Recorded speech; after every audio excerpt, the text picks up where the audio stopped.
13절로 15절입니다. 13절부터는 1절로 12절에 이어 이스라엘이 하나님께 반역한 일들을 설명해 나갑니다. 먼저 13절에서 15절은 이스라엘의 반역 패턴을 제시합니다. 13절은 이스라엘이 하나님께서 행하신 일을 잊었음을 지적하고 광야에서 욕심을 내어 하나님을 시험했다고 평가합니다. 여기서 중요한 부분은 이스라엘이 하나님이 하신 일을 잊었다는 사실이죠. 하나님이 과거에 하신 일을 잊게 될 때 그들은 욕심에 떨어지게 되며 결국 하나님을 시험하게 됩니다. 이때 벌어진 결과를 15절이 서술하는데 바로 그들이 요구한 것을 주시기는 했지만 그것으로 인해서 그들이 풍성하게 된 것이 아니라 오히려 쇠약하게 되었다는 것입니다. 원하는 것을 얻는 것은 핵심이 아니고 중요하지도 않습니다. 그 결과 오히려 더 쇠약해질 뿐이었다는 사실을 깨달아야 합니다.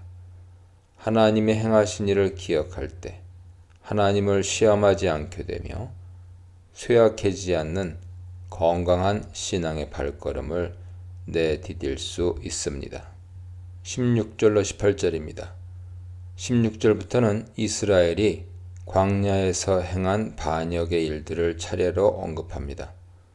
먼저 민수기 16장에 나오는 고라 일당의 반역 사건을 언급합니다. 그들은 모세와 아론을 질투했습니다. 이 사건은 하나님께서 세우신 통치 질서와 구속 사역의 구조를 뒤흔들려 한 사건으로 사회 조직적인 의미에서 해석하기보다 구속사를 통해 드러난 하나님의 통치에 대한 반역으로 해석하는 것이 좋습니다. 하나님의 통치에 대해 반역한 고라 무리에게 지진과 불이 벌러 주어졌습니다. 17, 18절은 땅이 갈라져 그들을 덮었고 불이 그들을 살랐음을 설명합니다. 19절로 23절입니다. 또 하나의 사건을 해설하는데요. 바로 출애굽기 32장에서 34장의 금송아지 숭배 사건입니다. 이 금송아지 숭배 사건은 고라 도당의 반역보다 먼저 일어난 일인데 106편에서는 고라 사건 뒤에 배열되어 있습니다. 106편 서술이 연대기 순서로 이루어지고 있다는 알 수 있죠. 16, 18절 고라 사건은 한 가족과 무리의 반역이었던 데 반해 19절로 23절의 금송아지 숭배 사건은 언약 백성 전체의 반역이었습니다. 더 중요한 사건을 뒤에서 취급하고 있다고 볼 수 있죠. 금송아지 사건은 가장 근원적인 의미에서의 반역 사건입니다. 19절이 말하는 바와 같이 이스라엘은 언약을 체결했던 호렙산에서 모세가 그 산 위에서 하나님과 만나 성막 건설에 대해 듣고 있던 그 순간에 하나님과의 언약을 파기했습니다. 송아지를 만들고 경배했는데 20절이 서술하는 바와 같이 그 사건은 그들의 영광을 소의 형상으로 바꾼 행위였습니다. 개역개정에는 자기의 영광으로 번역되어 있지만 원문을 직역하면 그들의 영광이죠. 하나님의 백성으로 부르심 받은 영광을 우상으로 대체하고 말았던 반역 행위입니다. 이 사건의 의미는 21, 22절에서 나타납니다.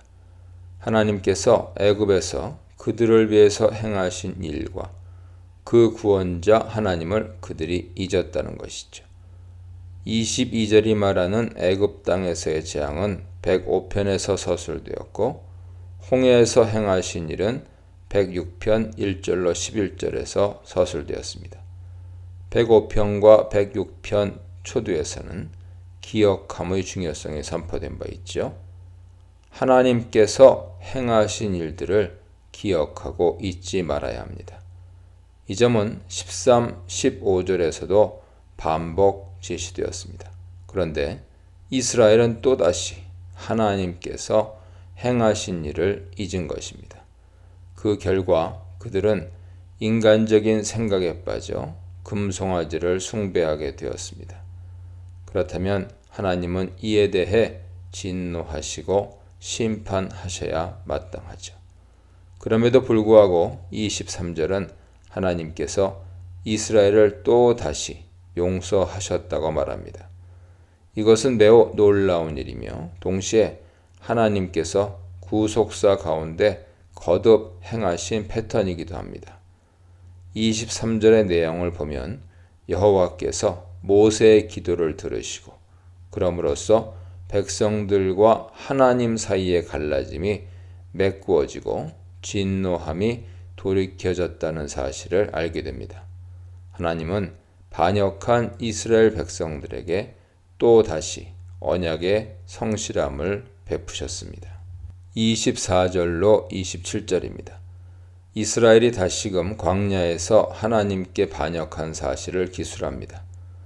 24, 25절이 먼저 백성들의 죄악의 내용을 고발하는데 그들이 기쁨의 땅을 멸시하고 말씀을 믿지 않았고 장막에서 원망하고 주님께 불순종했다는 사실입니다.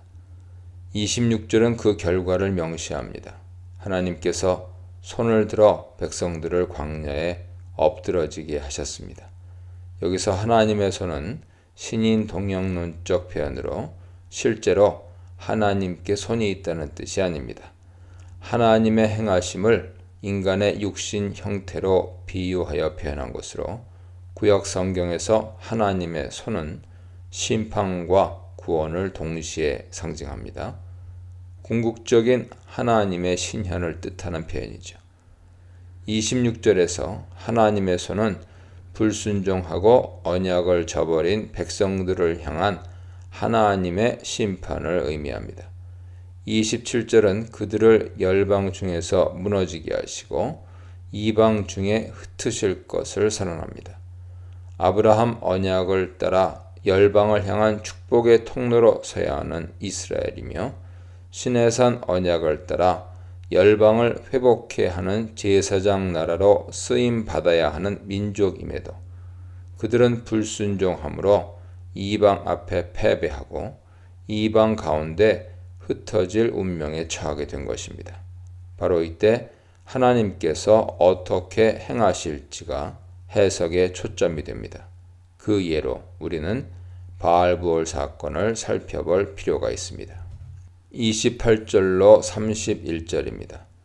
바알부올은 부올의 바알이라는 뜻인데 바알은 주인이라는 의미와 바알신이라는 의미 모두로 사용됩니다. 따라서 바알부올은 부올 지역에서 섬겼던 우상 바알을 뜻할 수 있습니다.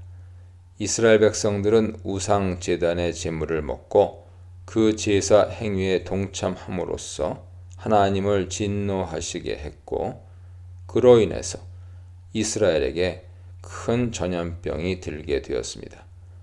마땅히 심판받아야 할 범죄 행위였죠.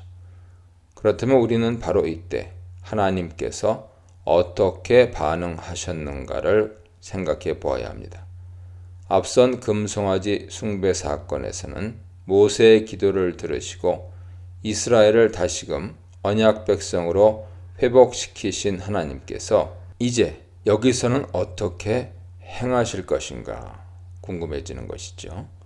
앞선 사건에서 모세의 기도를 들으신 하나님께서 이번에는 비느하스의 중재를 사용하셨습니다. 아론 자손인 제사장 비느하스가 일어나 죄인들을 심판했고 이를 지켜보신 하나님께서는 백성들을 용서하시고 재앙을 그치셨습니다. 31절은 이러한 비느하스의 행위가 하나님 앞에서 그의 의가 되었다고 서술합니다. 여기서 의로 번역된 원어는 째다카로 하나님과의 올바른 관계가 세워졌음을 의미합니다. 비느하스가 한 행위로 인해 이스라엘이 보존되었고 그 자신은 하나님과 올바른 관계 가운데 들어갔다는 것입니다. 이처럼 금송아지 사건에서는 모세 때문에, 바알부올 사건에서는 비느하스 때문에 하나님은 진노를 돌이키시고 언약 백성을 지켜내셨습니다. 106편은 이스라엘 백성들이 끊임없이 하나님께 반역했음을 말하면서 그럼에도 불구하고 하나님께서는 백성들과의 언약 관계를 지켜내셨음을 서술합니다. 진노하시는 것이 합당함에도 백성들을 사랑하신 하나님의 언약적 성실하심이 계속 시 전체의 주제로 발전해 나가고 있습니다. 하나님에 대한 망각은 죽음을 낳는다. 은혜에 대한 망각은 우상숭배를 낳는다. 약속에 대한 불신은 멸망을 낳는다에 대해 묵상해 보시기 바랍니다.